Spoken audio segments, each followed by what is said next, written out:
যারা কিনছে তারা মূর্খ লয়, কমসে কম বিএ পাস। বেকারত্বের জ্বালাই পাথর কিনছে, পকেটে রাখবো, পরীক্ষা দিব, চাকরি বেঁধে যাবে। মোর দুরু দুরু বুক প্রান্তর বারাবার, ওই রকম 10 বছর ধরে চলছে।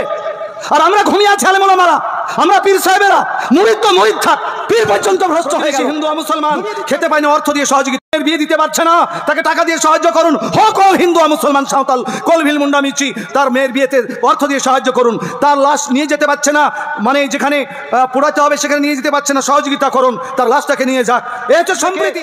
এখানে আসবে অধীর রঞ্জন চৌধুরী, নিপেন চৌধুরী, অনিল বিশ্বাস, বিপ্লব চ্যাটার্জি, এই রকম নামি দামি লোকেরা আমাদের ফিতা কাটার জন্য এসে যাবে। না হিন্দু ভাইগুলিকে ডেকে অপমান করা হবে, জোরে বলবেন কি হবে? এটাই সম্প্রীতি হবে না তাদেরকে অপমান করা হবে? আজকাল বলে ধর্ম যার যার, উৎসব সবার। আমাদের ভারতের আলেম ওলামারা গ্রামে কোথাও যদি সমস্যা হয়, ভাই আমাদের বুজুর্গদের কথাকে যদি গুরুত্ব না দেন, আলেম ওলামাদেরকে যদি গুরুত্ব না দেন, তো জেনারেল পাপ হবে। আর আল্লাহ নবী বলেছেন ওয়ালাম ওয়াইয়াকা ওয়াল মাসিয়া, খবরদার আমার উম্মত শোনো, তোমরা যখন জেনারেল পাপ করবে, ভাই ভাই লড়বে, মারামারি হানাহানি করবে, তা হাল্লা সাখাত আল্লাহ, তা আল্লাহর পক্ষ থেকে তোমাদের প্রতি গজব আসাটা হালাল হয়ে যাবে। মাসুরা পড়ি, মাসুরাতে কি বলেন নামাজে দাঁড়িয়ে? আল্লাহু আকবার, সুবহানাকা আল্লাহুম্মা ওয়া বিহামদিকা ওয়া তাবারাকা ইসমুকা ওয়া তাআলা জাদ্দুকা ওয়া লা ইলাহা গায়রুক।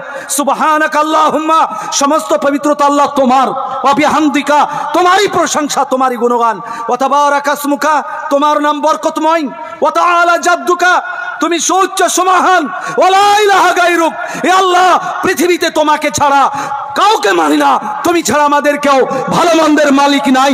যেই মুসলমান প্রত্যেক দিন নামাজে দাঁড়িয়ে নিয়াত বেঁধে আল্লাহর সামনে বলে আল্লাহ তুমি ছাড়া আমাদের ভালো মন্দের মালিক নাই, ওই মুসলমান কোন কালপিট টাকলুওয়ালাদেরকে ভয় করবে না। বলুন, গ্রামের লোক 24 ঘন্টায় কিছু অন্যায় করতে দেখেননি। যদি ইন্ডিভিজুয়াল অন্যায় হয়, মানে একাকে অন্যায় করে, কেউ ব্যক্তিগত করে, ব্যক্তিগত স্তরে তার প্রতিবাদ জানাতে হবে, সামাজিক হলে সামাজিক স্তরে জানাতে হবে, রাজনৈতিক হলে রাজনৈতিক স্তরে জানাতে হবে, রাষ্ট্রিক স্তরে অন্যায় হলে রাষ্ট্রিক স্তরে তার প্রতিবাদ করতে হবে।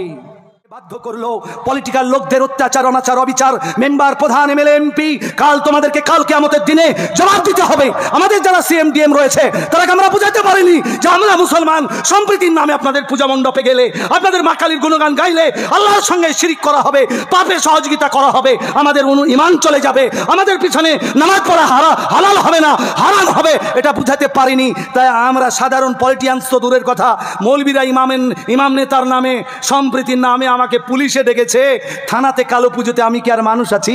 পুলিশের চাচা হয়েছি, চলো যাই। ইমান জি বেঈমান হয়ে গেল, আমরা লক্ষ্য করছি না।